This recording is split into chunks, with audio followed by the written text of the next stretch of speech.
Hey, howdy folks, Rampage here with your recap of this week's Smackdown. So my first question is going to be, how do you slam someone's head into an exposed turnbuckle in front of the ref and not get DQ'd? Let's take a look at this card and let's figure out how. So where do we start off tonight?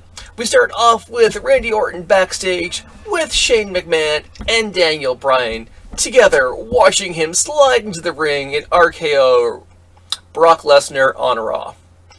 Daniel Bryan's overjoyed and basically giggling in the corner. Orton's basically smug, like, yep, I did it. Like the kid in school in back of the classroom who you know is throwing spitballs and fesses up to it every time. And Shane McMahon is like, yep, yeah, there's going to be consequences for this, but we'll figure that out later and we're not going to talk about that on TV. And then they've assigned an entire militia of security forces to basically protect SmackDown and Randy Orton. Orton says he doesn't care if Lesnar shows up, he'll RKO him again.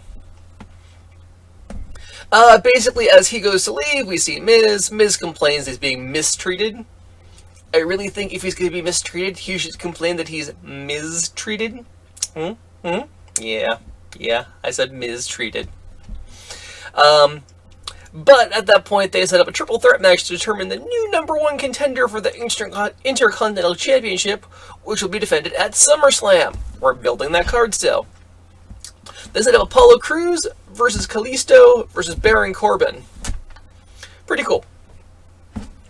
Basically, it's, hey, the new era will challenge the old era kind of thing. I like this new guard, old guard bit. I think that's a good through line for a while to run.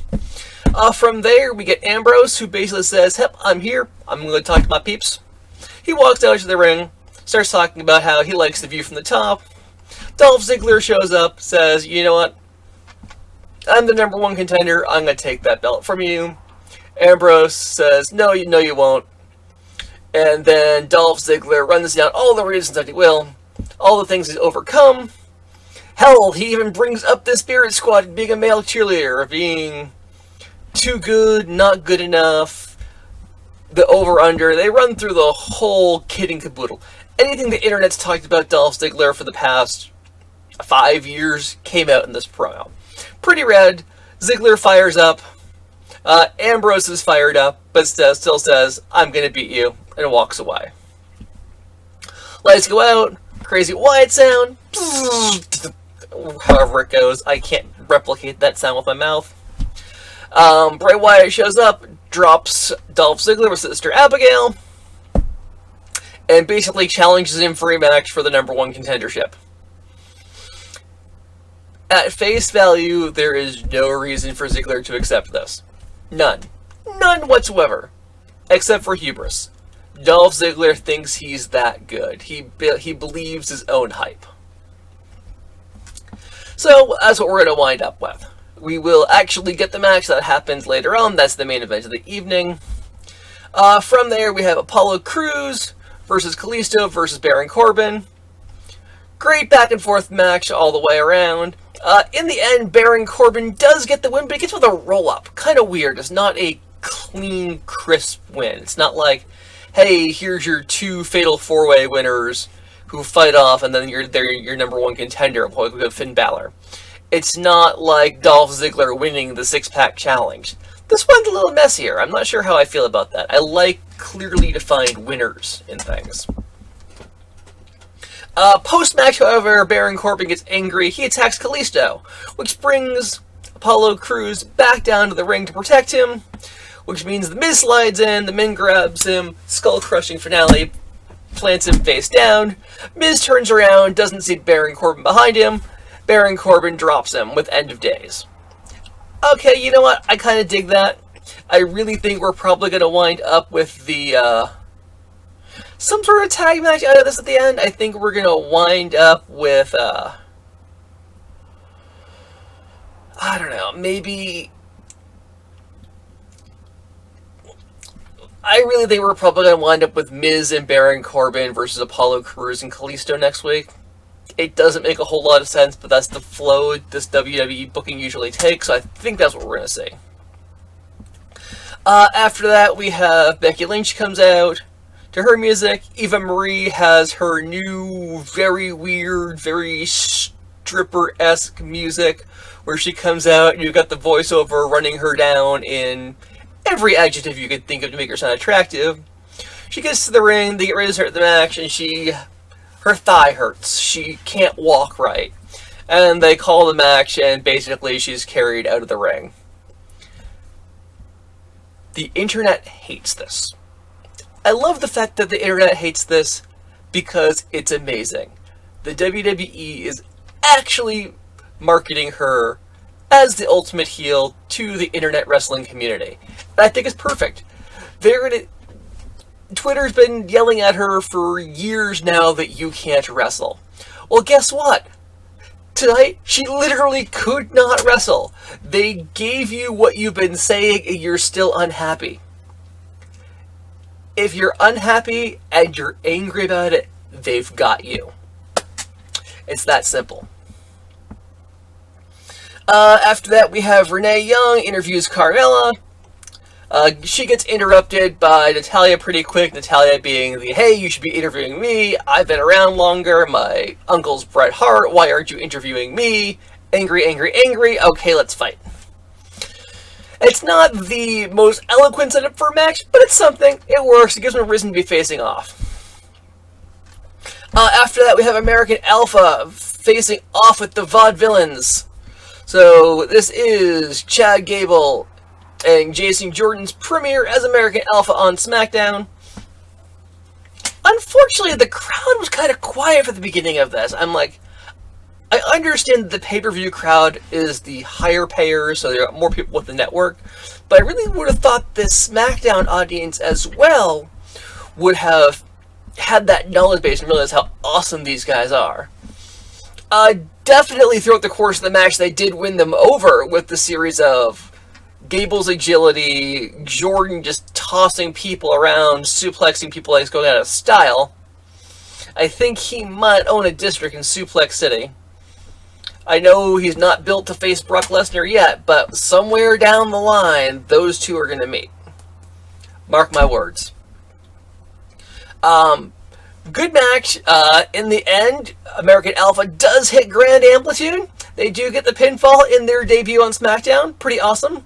The one thing I really like is Jason Jordan hefts up his opponent. Chad Gable catches him and drives him down, which leaves Jason Jordan open to sort of defend him while he's making that pinfall, which I think is awesome. It makes it almost a perfect tag team finisher. At which point we have, I forgot to mark it down here, but we had the AJ Styles comes out to cut up promo against Cena, and bizarre promo. Basically, he came out to cut it against the C Nation, but Cena shows up, and AJ Styles says, hey, well, you might as well hear this anyways. And he basically says all the fans are buying the hype. The kids are buying the hype because they don't know any better. They're just kids. If you tell them that you're a superhero, you're a superhero. The parents are then enablers because they're buying the kids all this and supporting them. And then it's a vicious cycle because Cena himself believes their hype of himself, which turns into basically Styles' ending question is, why are you here? And Cena's answer is, because I love the WWE. And I love this, and I love that. And he goes on, and it works. Cena's the only, and he even admits, like, we don't talk about love. Love doesn't make us sound tough. And I'm like, okay, I get it. He's also the only person in the roster that can make that work. And then Cena makes a great point. He's like, I'm here because I love the WWE. And he's like, you're just here because you like to wrestle. And if you don't get what you want here, you'll go wrestle somewhere else. And it's really bizarre because you're setting these two people up as diametric opposites. It's not just the heel-face combination. It's Cena is the WWE and like the epitome of the WWE. And then you've got AJ Styles, who is like the epitome of wrestling. He's wrestled all around the world. Hell, they talk about him winning the IWGP title as he's walking out to the ring, which is pretty rad. So, we'll see what happens. In the end, Styles says, I need to beat you again. My favorite thing to do is beat up John Cena, so let's do this again at SummerSlam. Cena agrees. So we've got another match for SummerSlam there. After that, we do have Natalya taking on Carmella. Carmella comes out. She starts her new lines. I need to learn her new lines because something, something, something, popcorn. It's no longer the lines that I knew from NXT. So give me a few weeks and I'll be able to recite those.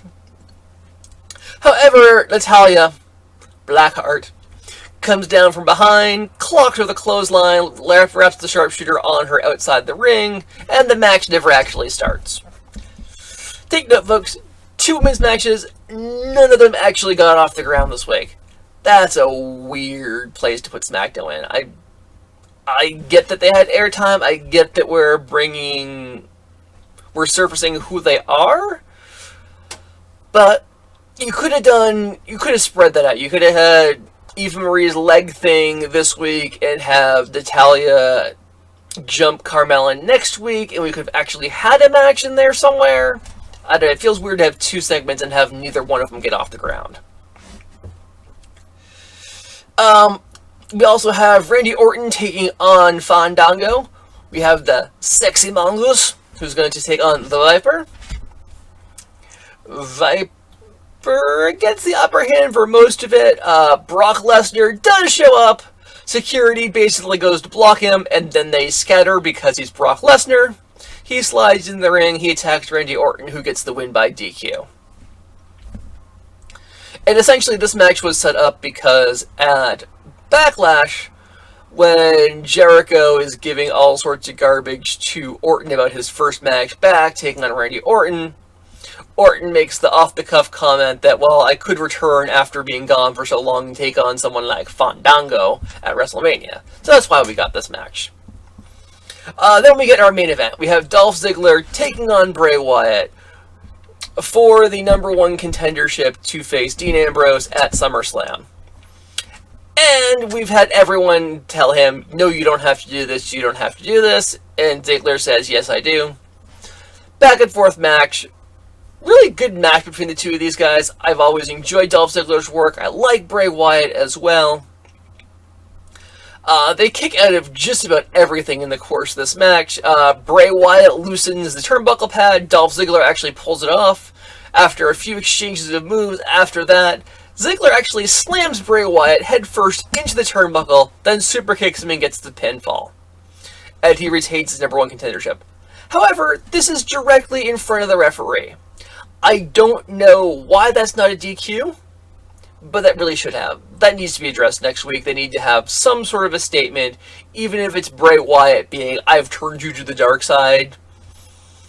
There needs to be some sort of acknowledgement of that and why the referee let it go, because that's weird and shouldn't happen.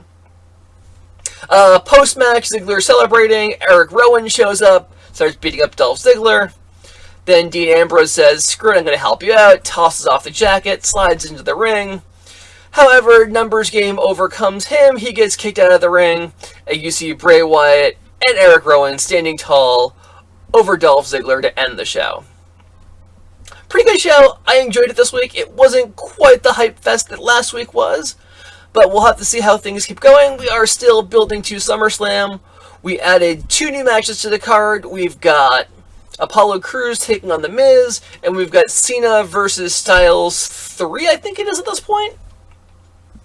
Other things to note is they changed some of the graphics this week on SmackDown. As people come down to the ring, they've got this little bar on the right-hand side of the ring instead of at the bottom, which gives the name, it gives their Twitter handle, gives a few bullet points of information, and they've chosen really weird points of information, like some of it's like super relevant to what's going on, other bits are just when they debuted.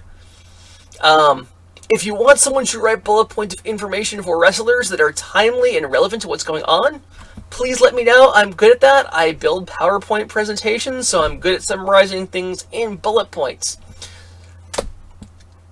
That's my own cheap plug for me.